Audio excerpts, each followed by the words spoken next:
Assalamualaikum warahmatullahi wabarakatuh. Hari ini kita akan belajar IPS tentang bab 3, keunggulan dan keterbatasan antar ruang serta pengaruhnya terhadap kegiatan ekonomi, sosial, budaya di Indonesia dan ASEAN. Oke, langsung kita akan memasuki bab 3 ya. Nah, tujuan pembelajaran kita kali ini yaitu setelah kalian belajar materi yang Ibu sampaikan, diharapkan kalian bisa menjelaskan keunggulan dan keterbatasan antar ruang dan apa peran pelaku ekonomi dalam perekonomian Indonesia. Oke, di sini Ibu ada satu pertanyaan. Bisakah kalian menjawab apa perbedaan perilaku konsumsi masyarakat di kota dan di desa? Ada yang tahu? Oke, langsung saja. Di sini perbedaan konsumsi masyarakat di kota dan di desa itu adalah yang pertama di masyarakat desa. Masyarakat desa itu cenderung pendapatannya rendah, kemudian akses jalan juga kurang, kemudian pusat-pusat perbelanjaan juga tidak sebanyak di kota. Nah, akibatnya apa? Akibatnya adalah pendistribusian barang dan jasa itu bisa terhambat, sehingga masyarakat di desa itu sedikit sekali dalam mengkonsumsi suatu barang. Nah, perbedaannya apa dengan kota? Masyarakat kota itu pendapatan cenderung lebih tinggi. Kemudian pusat-pusat perbelanjaan juga banyak sekali, ada supermarket, hipermarket, kemudian pendapatan mereka cenderung juga tinggi. Selain itu, akses jalan juga lancar sehingga mendorong mereka untuk berperilaku konsumsi lebih tinggi daripada di masyarakat desa. Nah, ini contohnya ya. Ini perilaku masyarakat desa. Kemudian yang berikutnya ini gambar perilaku contoh masyarakat di kota. Oke, selanjutnya. Setiap daerah di Indonesia itu memiliki sumber daya alam yang beraneka ragam. Nah, ada yang memiliki barang tambang, kemudian ada kebun kelapa sawit, ada perikanan, kelautan dan sebagainya.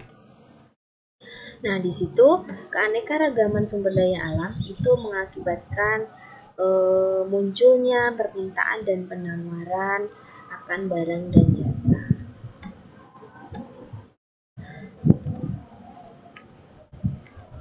Ada satu daerah yang memiliki sumber daya alam yang sedikit. Nah, hal tersebut mengakibatkan daerah tersebut melakukan permintaan. Sedangkan ada satu daerah lagi yang memiliki sumber daya alam yang melimpah. Kemudian mereka memproduksi sumber daya alam tersebut sehingga mereka menawarkan hasil produksi mereka. Nah, adanya kegiatan penawaran dan permintaan antar dua daerah tersebut itulah yang menimbulkan terjadinya kegiatan perdagangan. Ini. Produksi satu daerah berbeda, kenapa? Nah, satu, perbedaan sumber daya alam. Ada yang banyak, ada yang sedikit. Kemudian yang kedua, perbedaan sumber daya manusia. Nah, di sini ada tabel potensi sumber daya alam di Indonesia. Kalian bisa lihat sendiri di situ, Sumatera penghasil minyak bumi itu daerah mana saja, Jawa mana saja, bisa kalian lihat di tabel. Nah, selanjutnya materi berikutnya yaitu pelaku ekonomi. Pelaku ekonomi itu adalah orang atau lembaga yang melakukan kegiatan ekonomi.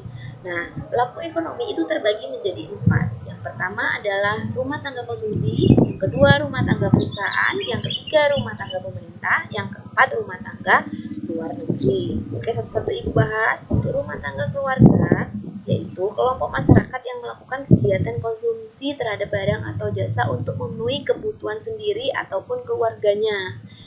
Kemudian berikutnya rumah tangga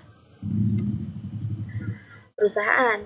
Untuk rumah tangga perusahaan ini adalah pihak atau yang melakukan kegiatan produksi, yaitu menghasilkan barang dan jasa untuk kepentingan orang lain.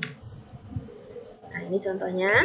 Kemudian ada rumah tangga pemerintah. Rumah tangga pemerintah ini tugasnya adalah mengatur jalannya perekonomian di Indonesia. Kemudian rumah tangga luar negeri. Rumah tangga luar negeri ini biasanya dia mengurusi masalah ekspor dan impor barang.